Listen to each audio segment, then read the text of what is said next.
Sheila Carter had seen enough betrayal in her lifetime to know the signs. The fake smiles, the perfectly timed visits, the so-called coincidental interactions. When she learned that Will Spencer had reconnected with Luna Nozawa under the guise of rekindling an old flame, something about it didn't sit right. She watched from afar, gathering scraps of information like a lioness stalking prey. And then she found it.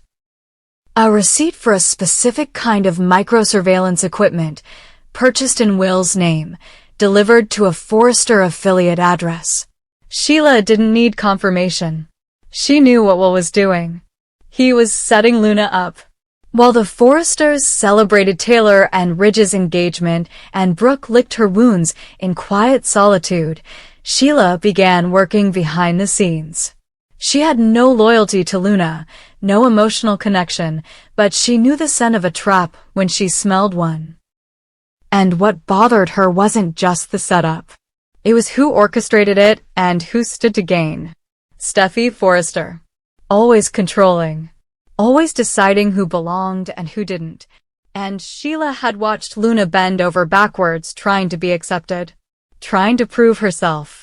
But now Luna was the new target, the new threat to the Forrester bubble. Will was the bait? Luna was the sacrifice. Sheila wasn't about to let that happen. Not without a price. She hacked into Forrester's surveillance systems, nothing new for her.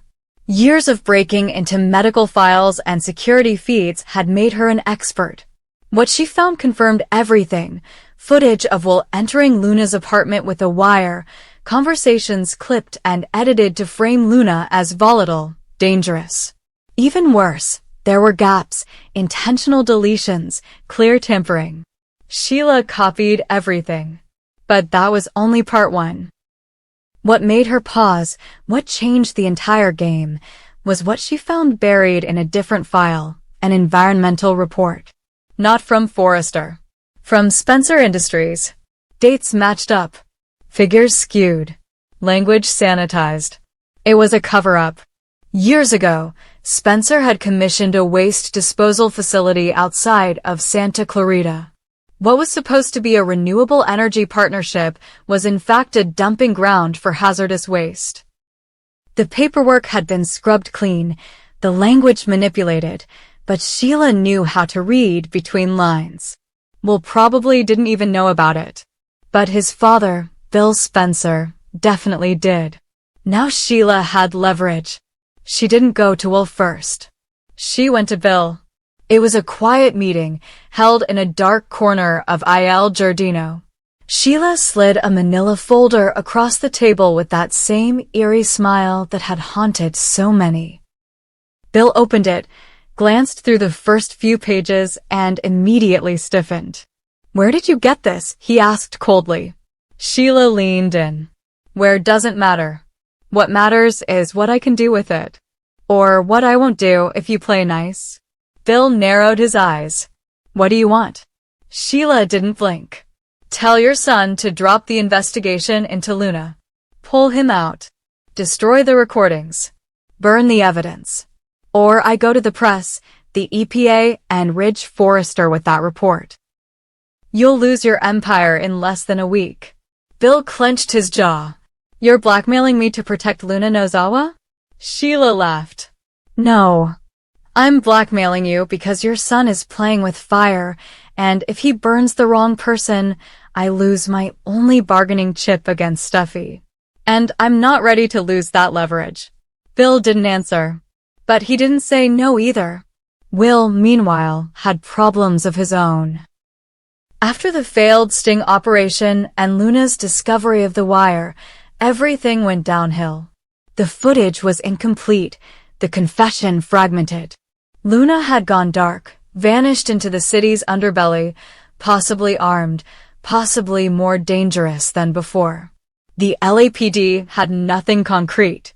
And worst of all, someone had leaked portions of the footage online, painting Will as a manipulative operative, seducing a woman to entrap her. Public opinion turned. The Spencer name was suddenly synonymous with scandal, betrayal, abuse of power. That's when Bill stepped in. He pulled Will out of the investigation, citing safety concerns. Behind closed doors, he was livid. You got sloppy, he told his son. You underestimated Sheila, and now we're all bleeding for it. Will didn't understand. What does Sheila have to do with this? Bill slammed a document onto his desk. Everything. We'll read the title. Environmental Review of the Spencer, Santa Clarita Site, 2018. I thought we buried this, Will whispered. Bill snapped, we did. Until Sheila unearthed it. Will was stunned. So you're saying I have to walk away from this? From Luna? From the truth. Bill didn't flinch. I'm saying you already went too far. We either lose face or we lose everything. Will hesitated. You're protecting her. Bill replied coldly, no. I'm protecting you. Meanwhile, Sheila sent a message to Steffi. A single image, Luna looking terrified, tears streaking her face as Will confronted her with the wire. No context. No timestamp. Just a warning. You're not as in control as you think. Steffi stormed into Forrester the next morning, demanded Ridge call an emergency board meeting. She wanted answers. She wanted Will's footage suppressed. She wanted legal protections if Luna retaliated.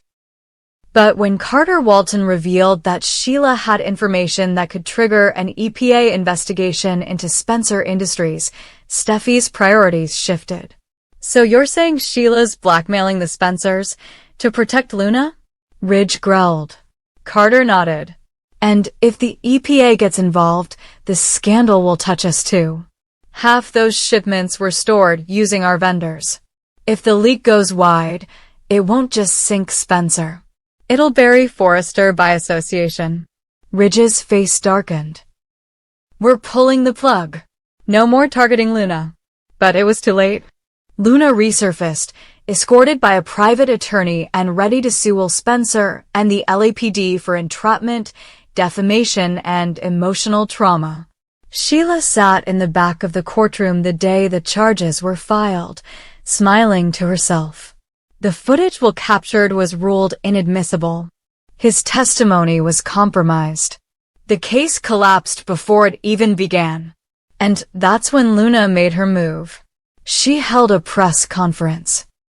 Not to claim innocence, but to reframe the narrative. I was manipulated, she said, standing confidently at the podium. Baited by a man I trusted, recorded without consent, judged without trial. I am not a threat. I am a victim. The press ate it up. Public sentiment flipped. And Forrester? Caught in the crossfire again. In the end, Will retreated from the public eye. The investigation died in silence. Sheila held onto the Santa Clarita files, keeping them close, waiting for the next time she needed them. Bill made quiet deals to repair the company's image, promising sustainability reforms and oversight audits. Ridge tried to regain control of the narrative, but Brooke reminded him, you wanted power without consequences.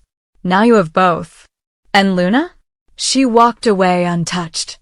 Shielded not by innocence, but by the cold, calculating mercy of Sheila Carter.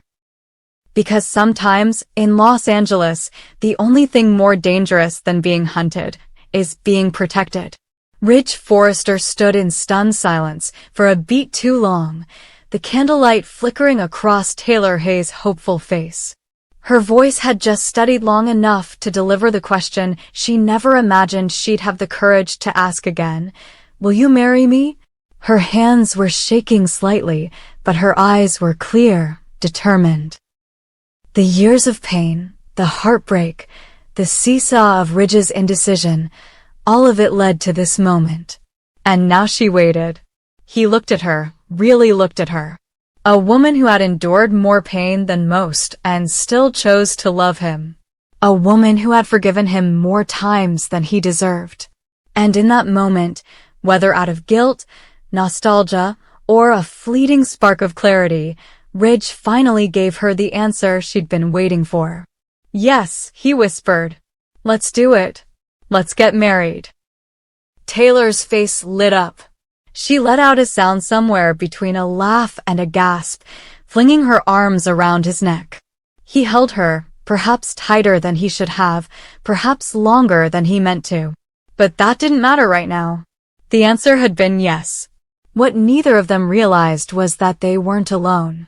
Unbeknownst to Ridge, Nick Marone had been seated at the far end of the restaurant patio at Il Giardino. He hadn't come to spy, but the sight of Ridge and Taylor together drew him in with a curiosity that was too hard to resist. And when he overheard the words, "Marry me," followed by Ridge's unmistakable voice accepting, he didn't hesitate. Nick had history with both of them, but more importantly, he had unfinished business with Brooke Logan. And if Ridge was going to slide back into Taylor's arms, Brooke deserved to know immediately. Nick left his wine untouched, threw cash on the table, and bolted for his car. Meanwhile, Taylor and Ridge basked in the afterglow of a rekindled flame. Taylor had already begun mentally planning the ceremony, nothing big, just close friends and family. Something pure, symbolic, like starting fresh on solid ground for once. Ridge didn't object. He smiled, nodded, played along, but in his chest, his heart hadn't caught up. Across town, Brooke answered the door to find Nick standing there, winded and wide-eyed. She knew that look. What happened? Nick didn't dance around it. Ridge just said yes to Taylor. She proposed, and he said yes. It just happened. I heard it with my own ears. Brooke blinked, frozen. The words hit like shrapnel. Her throat closed around her breath, but she kept her voice even. They're getting married? Nick nodded. He didn't even hesitate. For a moment, she almost laughed. Not out of humor, but disbelief. After all the moments Ridge had spent promising her he needed time, needed space, needed to figure things out, he still ran to Taylor when pressure mounted.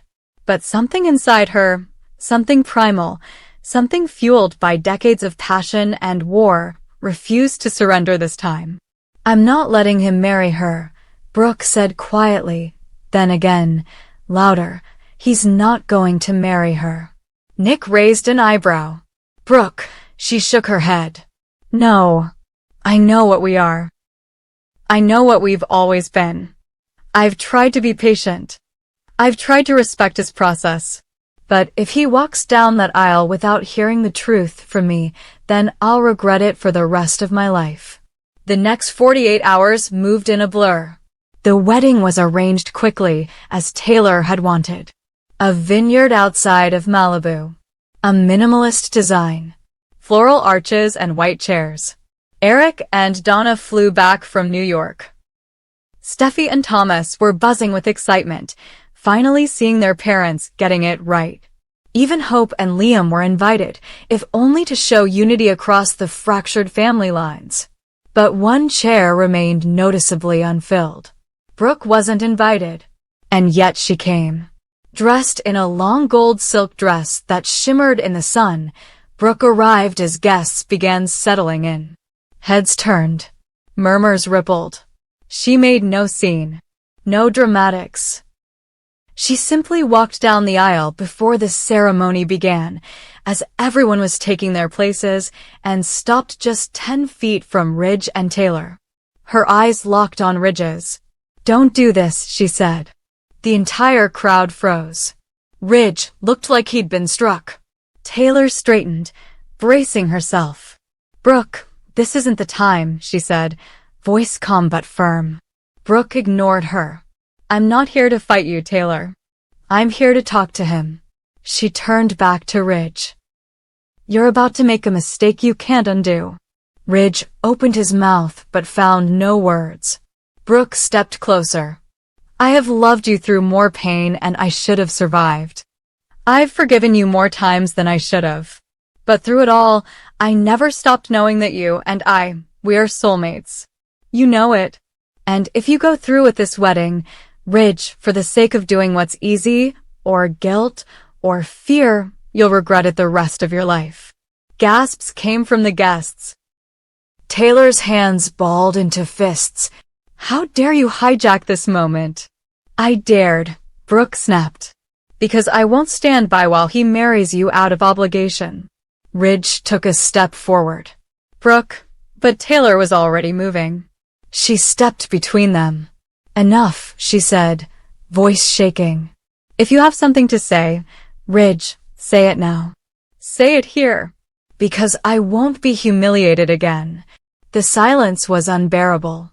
Ridge looked from Taylor to Brooke, then back again. His chest rose and fell. Finally, he spoke. I didn't say yes because I was ready, he said, voice low. I said yes because I didn't want to hurt you again, Taylor. Because I thought maybe I owed it to you. But the truth is, I still love Brooke. I always have. The explosion was instantaneous. Taylor staggered back a step, eyes wide. Brooke's lips parted in disbelief. The guests murmured louder now, phones quietly lifted for photos and video. Taylor turned away, blinked rapidly, then faced Ridge again. You could have told me. You could have saved me this. I tried, he said. But I was afraid of what it would do to you. Taylor nodded slowly. Then let me be clear. It did this. She gestured to the mess surrounding them. I begged you not to do this unless it was real. And you lied to my face. Brooke stepped forward, unsure of what to do, but Taylor cut her off with a glare. Don't comfort me. Don't say you're sorry. You won. Again. She ripped off her bouquet and dropped it at Ridge's feet. May it bring you better luck than it brought me. And then she turned and walked, past stunned guests, past cameras, past Steffi's tear-filled eyes and Thomas's clenched jaw. The wedding was over. Later, Ridge found Brooke standing alone at the edge of the vineyard, facing the hills. He came to her silently. She didn't turn. You broke her, she said. And I don't know if I can ever forgive you for that. He exhaled. But you're here. I didn't come for this, she whispered. I came because I couldn't let you live a lie. But I didn't come to be a reward for it. Ridge nodded. I understand. Brooke turned to face him. So now you have a choice. Not between me and Taylor, but between being the man you should have been all along or walking away. And for once, Ridge didn't have an answer. Because sometimes, love isn't enough. Not when it's been broken this many times. Not when the aisle becomes a battlefield. Not when a yes becomes a war cry.